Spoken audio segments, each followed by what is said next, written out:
What's up everyone, Sorankar Gaming here with another awesome build for you guys. I know I should have released this build about a week ago. I've been really sick and I haven't really gotten on too often.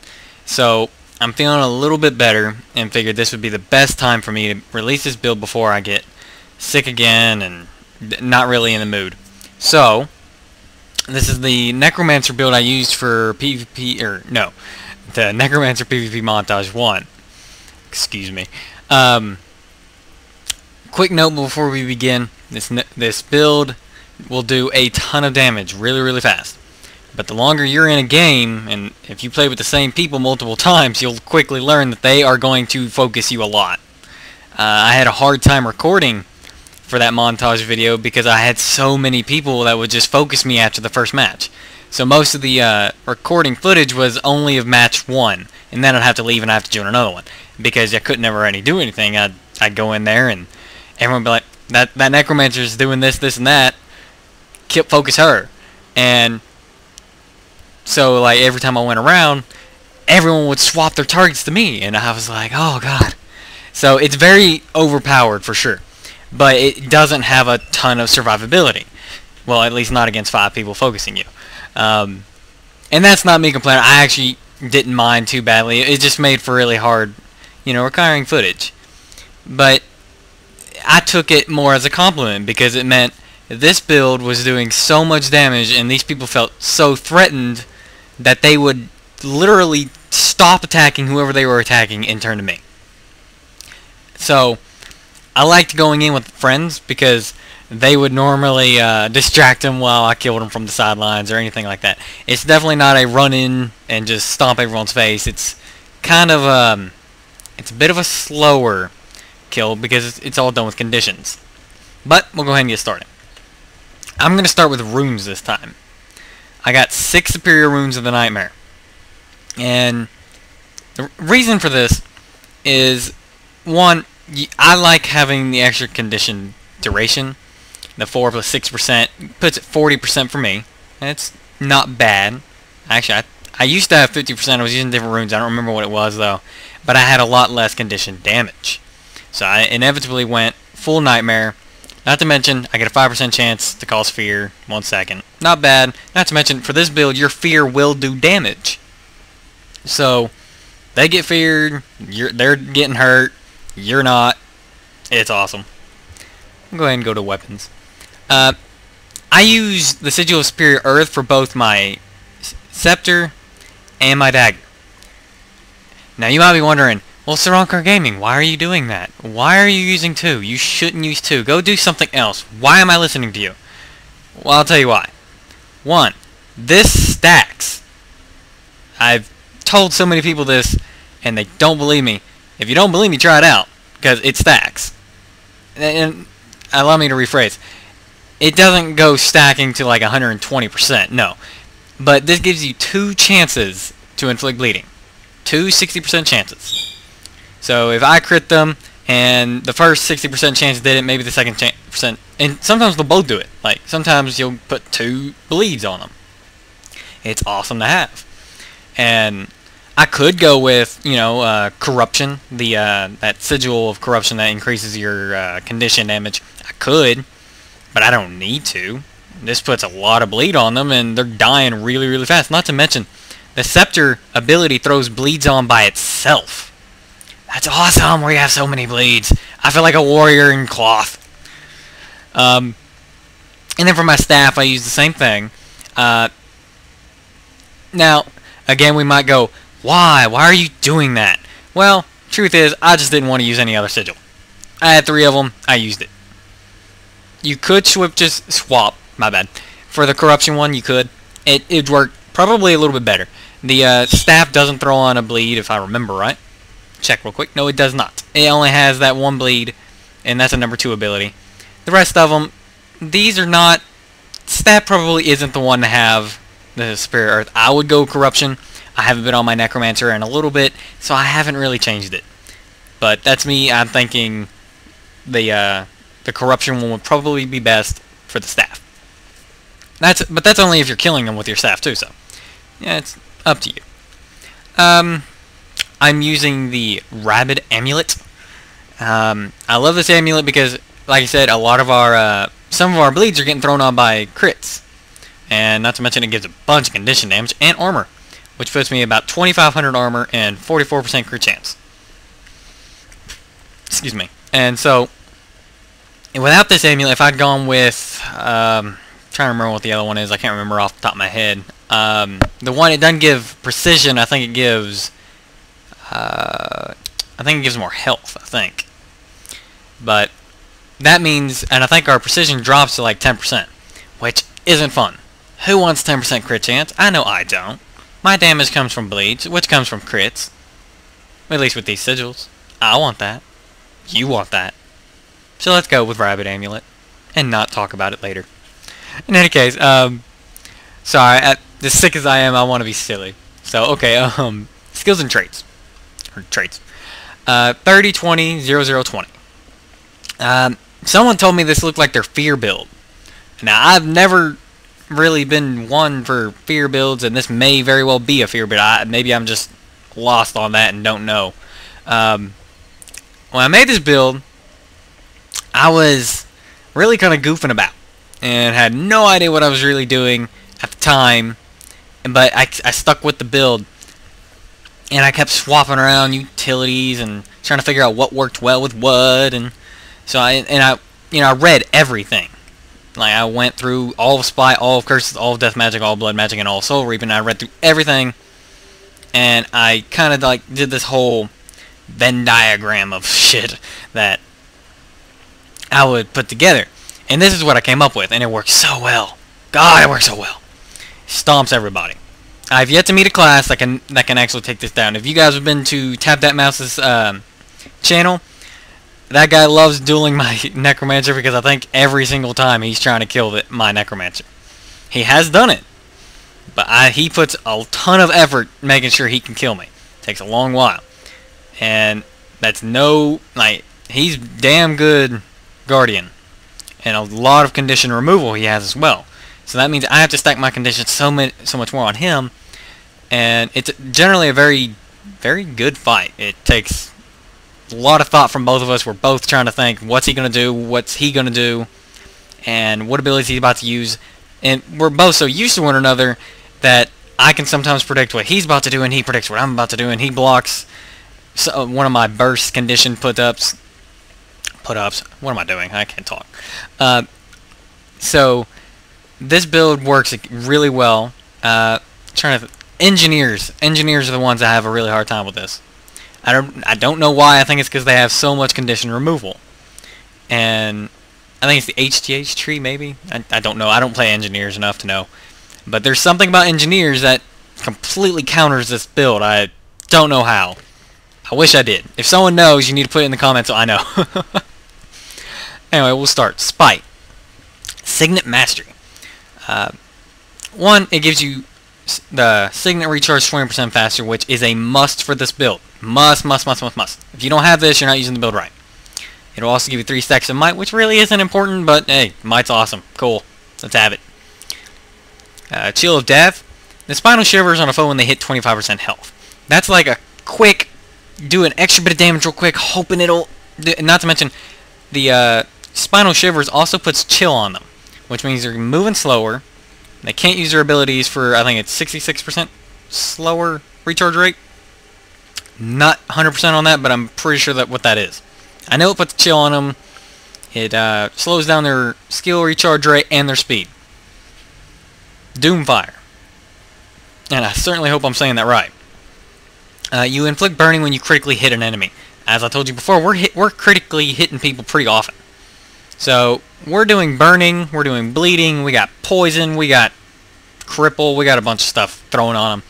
So, Doomfire is awesome to have as well. Let's just throw on another bunch of shit on them. Let's do it. Let's all go in there and do that. Chilling Darkness. When you blind a target, you also apply Chill. As I said before, the Spinal Shivers is awesome for Chill. Chill is awesome to have, really. I love Chill. It's probably one of my favorite abilities to use. And as you can see, we have a blind ability. And if we swap over, we have a Chill ability. So, yeah, okay, yeah, it is. It's 66% skill recharge rate and minus 66% movement speed. So chilled is great to have on someone. So, and you could easily swap that for something else. If you don't really want to chill them, it's not really something you care about, you could easily swap it. I would probably go Hemophilia if you were going to swap it. Your increased bleeding duration is awesome to have. The more bleed you got on them, the longer it's on, the more damage you're doing. So, really up to you. I like to chill them because, in my opinion, the longer it takes for them to get their skill up, and the longer it takes for them to get to you, the better chances you have of surviving. Because that means they can't use the ability they want yet, and if they're a melee class, they're not up next to you. As I told you before, this is not a really big tanking build, so this is great to have. Terror. I told you earlier, fear does damage, and this is why. And it'll do an increased 50% damage if a target has another condition on them. We are always having conditions on them, means it's doing a shitload of damage. This is our best friend right here, Terror. If you are using Terror, then you are doing this correctly. Terror is awesome. Make them be afraid. Let's go. Let's go down here. Spectral Mastery. This is not a must again. I use it because I use the Spectral Wall. It throws a fear on them, which is awesome for Terror. Oh, whoops. And you get protection, and I can use it every 36 seconds. I think without that, let's just swap to something random over here, it's 45 seconds. Yeah, it's not really a huge must, and it's, I guess, you know, let's see, about 8 seconds. 8-second recharge rate difference. Not a huge difference, but that 8 seconds could cost you. That 8 seconds could be your death. I know I've used that on cooldown when I'm fighting Nhymx. Is that how I say that? Nhymx, you're going to have to tell me if you watch this video, you're going to have to tell me in the comments if that's how I said that correctly. My bad. Okay, Master of Terror. Now, this, as I told you before, Terror, Master of Terror. Terror, Master of Terror. So, these work, as you can probably guess, really well together. It's like a big circle. When you inflict terror, you're doing damage, and Master of Terror makes them be feared for 50% longer. So you're doing 50% more damage, they're feared for 50% longer, means they're taking 50% more damage. Whoa! Who would have thought of that? Oh wait, I did. In any case, it's awesome to have. You're doing a bunch of damage, plus you already have a bunch of other conditions on them. Fear's doing damage. With the Spectral Wall, you're doing more fear. It's a ton of stuff happening all at once, and they will never know what to do. They're gonna die. And they know they're gonna die. Oh yes. Okay. Sorry, I'm real goofy today. Let's go on with the utilities heals. First off, Consume Conditions is probably the one and only ability I would ever use for healing. Reason why is the Summon Blood Fiend for Minion Masters, probably great. I've never been a fan of Minion Master PvP. I can understand. I used it once, I did, and I liked it at the time when I was still kind of new to Necromancer. But I like having abilities that I have to think and not having an NPC do it for me, which is why I don't really like the Spirit Master Rangers either. I think they're all just kind of letting their NPCs do all the damage for them. Not really my cup of tea. So, Summon Blood Fiend really ain't giving you a bunch of a heal, at least not unless you're a Minion Master. The Well of Blood is probably really useful if you stay in one place really often. I don't. I'm always running around, and it doesn't really have a big radius. And I can only use it every 40 seconds. That's a long time to wait. I don't like waiting. I want to use it now. So, not to mention, I'm always running around. Consume Conditions. I can use this every 25 seconds, which is almost half the time of the well. It gives me a bigger heal because I normally have conditions on me. So if I think in one of in the montage I was facing a thief that was throwing on a bunch of random conditions. He had double pistols. He's like bow bow pow pow pow, pew pew pew pew pew, and I used Consume Conditions. I went from like 10,000 to 18,000 hit points. That's a good size heal. And that's heal per conditions. That's great to have. So that's the heal I would go for. The Signet Spike, I told you earlier that the 20% Signet recharge rate was important. And this is why. Because this Signet is your big burst. This is going to do a shitload of damage. I cannot stress that enough how awesome the Signet is. Earlier I was talking about how my duels with TapDatMouse had gone. I find his character to be the most annoying Guardian ever to duel because he always seems to somehow either dodge or block this attack. Most annoying thing in the world, I swear, is when they block, dodge it, evade it, something happens where this does not land on them. It's so annoying. But most of the time I can get it to land. And most of the time people are not expecting it, like all these conditions to be just stacked up all of a sudden. You get 14 seconds of bleeding, 7 seconds of blindness, which I know will go away after the next attack, but that's still an attack they're missing. They're crippled for 14 seconds. That's a long time to be crippled. They're poisoned, so they're also taking poison damage and they're healing less. They're vulnerable, my bad. They're taking more damage. Their weakness, their endurance regeneration, and their fumble. It's all... that's a huge time. And mixed with your Summon Flesh Golem, which also throws a cripple on every now and then, and you can knock them down. It's great to have with that cripple. Throwing a bunch of cripple. Spectral Wall, you'll fear them. I think I already went over this. Plus you get a protection. I use Well of Darkness. I got to using this when I started dueling Nhymx a lot, because, hey, we should use that for your new nickname. Nhymx a lot. Lancelot, Nhymx a lot. Yes, we'll do it. I'm doing it. Okay, Well of Darkness. I started dueling him a lot, and I got to the point where I was either using Well of Darkness, or where was it? Okay, not that one.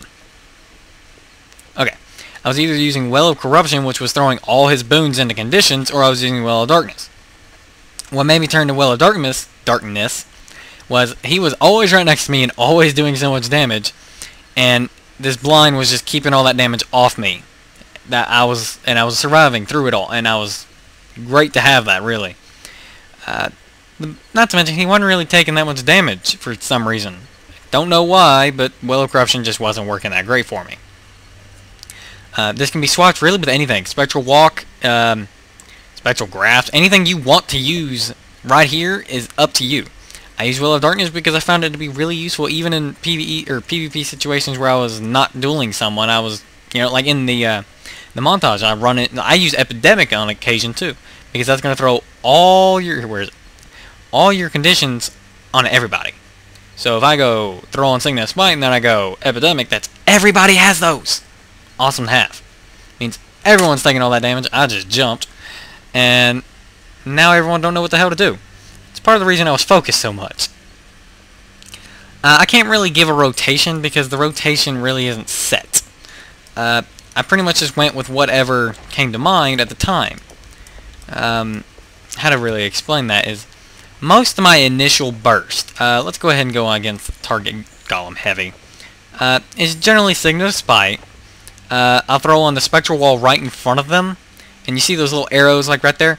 If you throw that right about there, it should fear whoever is right in front of it. Next would be Grasping Dead. I throw it right behind them because they're normally running from Spectral Wall. And then Feebling Blood. This throws on a bunch of bleeds, and then you can pretty much do the number one for a little bit until they're ready. Feast of Corruption will do more damage per condition on them. So let's try this out. So generally you go Signet Spite, the wall, right there, blind them, and look at all those bleeds. Ton of bleeds. That's against the heavy. I'm not entirely certain on how much armor heavy golems have, so if anyone knows, I would love to know, because I don't know. I'm always kind of curious how much, like, I'm thinking the target golem lights have like 2,000 armor, 2,500 armor, and 3,000 armor. Don't hold me to that because I don't know, but I think so. That's my thought process. Thought process on how much they have. The golem's awesome for, really, it's just extra damage. Got a knockdown, and it'll cripple them every now and then.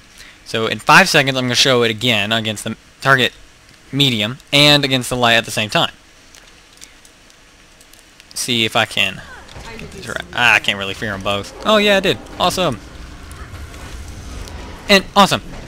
You can throw what is it? It's the Tainted Shackles, the Doom, and the Life Transfer. Life Transfer does a ton of damage. A ton of damage. It's probably one of my favorite abilities.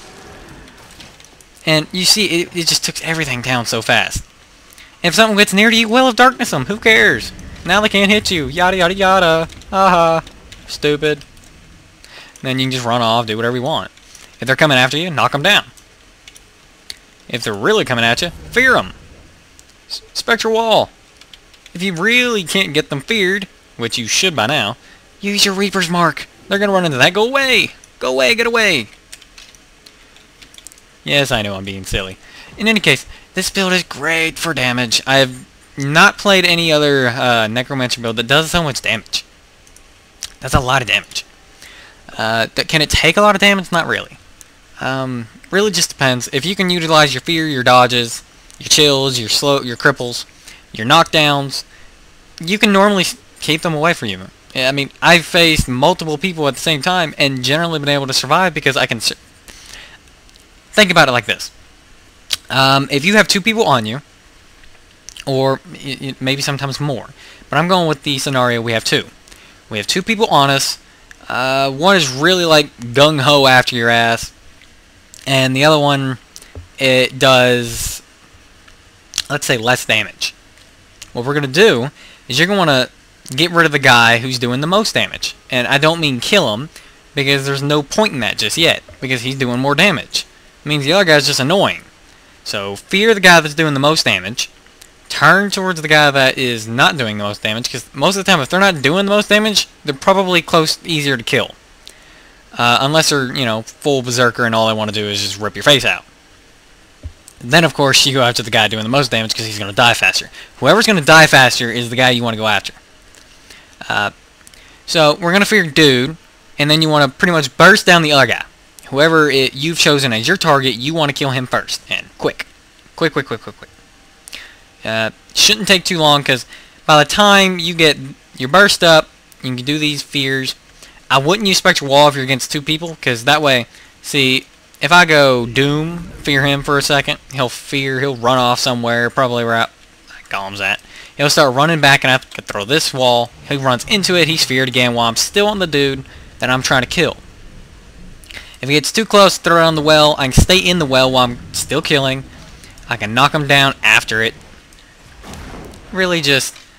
That's why I love this build, is there's so much CC, so much damage. And if you can utilize it all and know what these people are going to do, make it really, really easy to kill anyone. Because let's face it, most classes anymore, they're really predictable. People are always doing the same thing. They're always either running at your ass, they're trying to dodge your burst, which they don't even know what your burst is on this. Now, the only thing they have to know is I think it pops up over our head, yeah. So, apart from that, they don't really know, and they'll probably just try and use Contemplation of Purity if they're a Guardian. That's what TapDatMouse does. He throws on a Contemplation of Purity. Excuse me. And that takes away his whole... he can't really get rid of the rest of my conditions. So sometimes I'll just hit him a couple times with everything else, and then wait for him to use it, then use my Signet. Stack them all back up. Sneaky. You just gotta know. Like I said, Engineer's really tough to fight. I don't know why they have so much condition removal for me. They just take away everything. And then they're immune to all my fears, and then they're immune to all my knockdowns, and immune to all my cripples, and it's like, I don't know how they're doing it, but they're immune to every goddamn thing in the world. So, if you're an engineer, kudos. I don't know what you're doing, but it hurts, and it sucks, and I can't do shit to you. So you keep doing whatever you're doing, but every other class is boned, okay? I think that's all. I know I was goofy in this one. I'll try and be a little bit more serious last time if you want me to.